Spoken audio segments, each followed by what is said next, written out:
தொடர்ந்து இந்நேரத்திற்கான தலைப்புச் செய்திகளை பார்க்கலாம். ராமேஸ்வரத்தில் வரலாறு காணாத அளவுக்கு கொட்டி தீர்த்த கனமழை. வீடுகளுக்குள் மழைநீர் புகுந்துள்ளதால் பொதுமக்களின் இயல்பு வாழ்க்கை பாதிப்பு.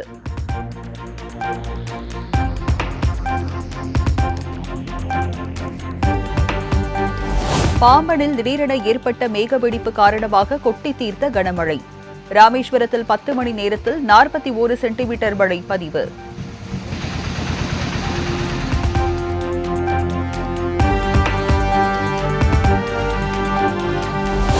ராமநாதபுரத்தில் வெளுத்து வாங்கிய கனமழையால் குடியிருப்பு பகுதிகளில் மழை வெள்ளம்.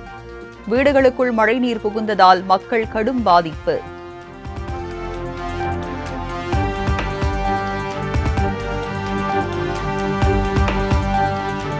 ராமநாதபுரத்தில் பெய்த கனமழையால் பழமையான வீடு இடிந்து விழுந்து தரைமட்டமானது. வாரச்சந்தை வளாகத்தில் மழைநீர் குளம் போல் தேங்கியதால் வியாபாரிகள் வேதனை.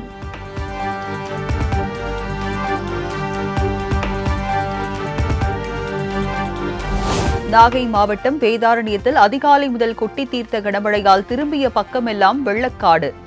சுமார் 5000 ஹெக்டேர் பரப்பளவிலான சம்பா சாகுபடி பாதிக்கப்பட்டுள்ளதால் விவசாயிகள் கண்ணீர்.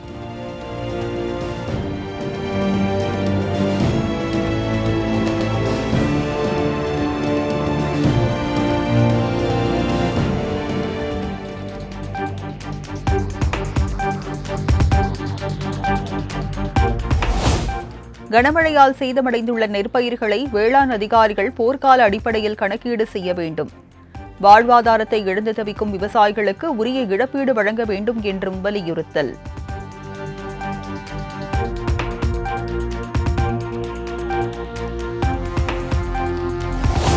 இலங்கையில் கண்டி, நுவரேலி மற்றும் பதுளை உள்ளிட்ட பகுதிகளில் கனமழையால் போக்குவரத்து பாதிப்பு. மண் சரிவால் இடிந்த வீடுகள், வேருடன் சார்ந்த மரங்கள் என மக்களின் இயல்பு வாழ்க்கை பாதிப்பு.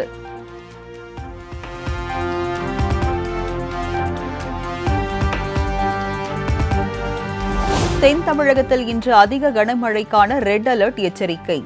21 சென்டிமீட்டருக்கு மேல் மழை பெய்யும் என இந்திய வானிலை ஆய்வு மையம் எச்சரிக்கை.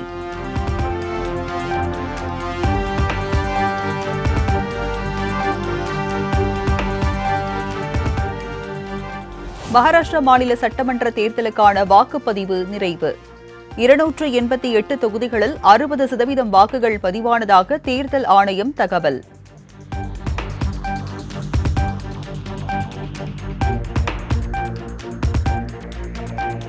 ஜார்க்கண்டில் 2ஆம் கட்ட தேர்தலுக்கான வாக்குப்பதிவு நிறைவடைந்தது.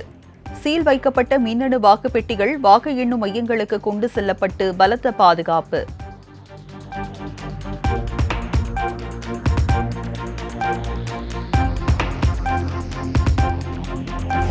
மகாராஷ்டிராவில் தேர்தலுக்கான பிந்தைய கருத்து கணிப்புகள் வெளியீடு. பாஜக கூட்டணி 150 முதல் 170 தொகுதிகள் வரை பெற்று மீண்டும் ஆட்சியை கைப்பற்றும் என பெரும்பாலான முடிவுகளில் கணிப்பு.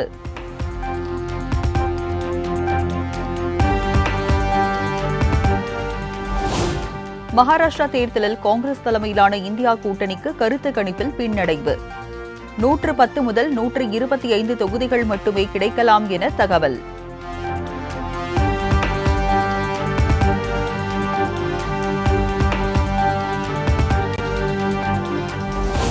ஜார்க்கண்டில் பாஜக கூட்டணி 50 இடங்கள் பெற்று ஆட்சியை பிடிக்கும் என கருத்து கணிப்பில் தகவல். ஆளும் ஜேஎம்எம் காங்கிரஸ் கூட்டணிக்கு 30 தொகுதிகள் மட்டுமே கிடைக்கும் என கருத்து கணிப்புகள் வெளியீடு.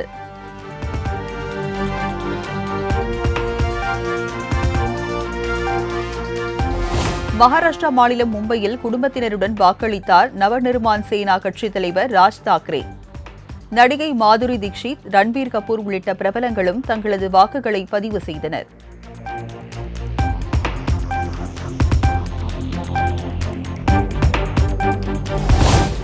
மும்பையில் அமைக்கப்பட்டுள்ள வாக்குச்சாவடி மையத்தில் தனது வாக்கை செலுத்தினார் நடிகர் சல்மான் கான். கொலை மிரட்டல் விடுக்கப்பட்டதை அடுத்து பலத்த போலீஸ் பாதுகாப்புடன் வாக்கு மையத்திற்கு வருகை.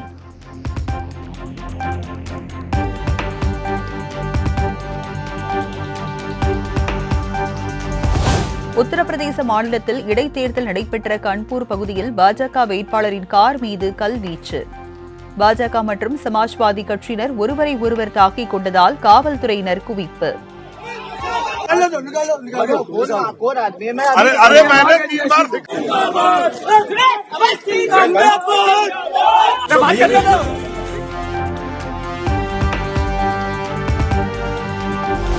உத்தரப்பிரதேச மாநிலம் மீராப்பூர் இடைத்தேர்தலின் போது பெண்களை துப்பாக்கியை காட்டி வாக்களிக்க விடாமல் போலீசார் தடுத்ததாக புகார்.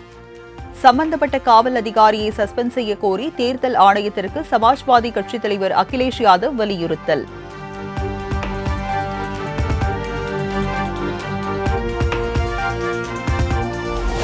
பாகிஸ்தான் கடற்படையினரால் சிறைபிடிக்கப்பட்ட தமிழக மீனவர்கள் 7 பேர் உட்பட இந்திய மீனவர்கள் 14 பேரை மீட்க நடவடிக்கை எடுக்க வேண்டும்.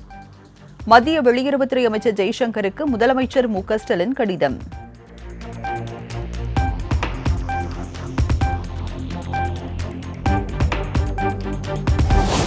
இலங்கை கடற்படையால் சிறைப்பிடிக்கப்பட்ட ராமேஸ்வர மீனவர்கள் 16 பேரில் 12 பேர் நிபந்தனையின் அடிப்படையில் விடுதலை.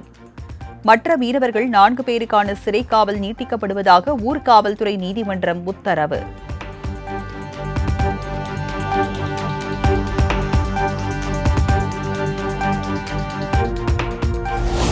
ஹிந்தியை திணிக்கும் மத்திய அரசை கண்டித்து திமுக உயர்நிலை செயல்திட்டக் குழு கூட்டத்தில் தீர்மானம்.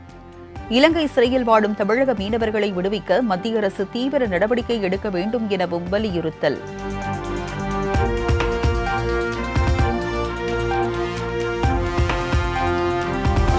சட்டமன்ற தேர்தலுக்கான பரப்புரை பணிகளை இப்போதே தொடங்க வேண்டும். முதலமைச்சர் மு க ஸ்டாலின் தலைமையிலான திமுக கூட்டத்தில் தீர்மானம்.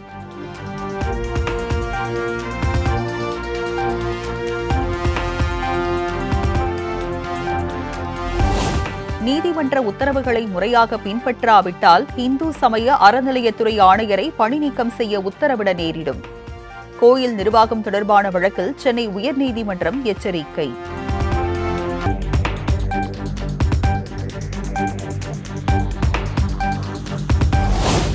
கள்ளக்குறிச்சி விஷச்சாராய மரண வழக்கு சிபிஐக்கு மாற்றம். சென்னை உயர்நீதிமன்றம் அதிரடி உத்தரவு.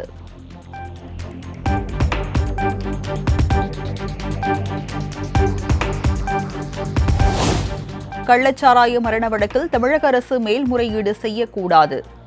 சிபிஐ விசாரணை மூலம் உயிரிழந்த 67 பேருக்கு உரிய நீதி கிடைக்க வேண்டும் என்றும் எடப்பாடி பழனிசாமி வலியுறுத்தல்.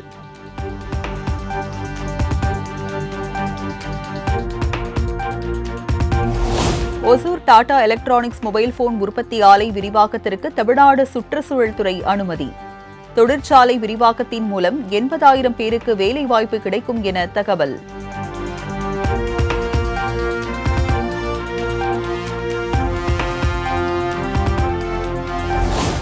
ஆவடி அடுத்து பட்டாபிராமில் புதிதாக கட்டப்பட்டுள்ள டைடல் பார்க்கை நாளை மறுநாள் திறந்து வைக்கிறார் முதலமைச்சர் மு க ஸ்டாலின். 11 ஏக்கர் பரப்பளவில் 21 தளங்களில் அனைத்து வசதிகளுடன் உருவாக்கப்பட்டுள்ளது.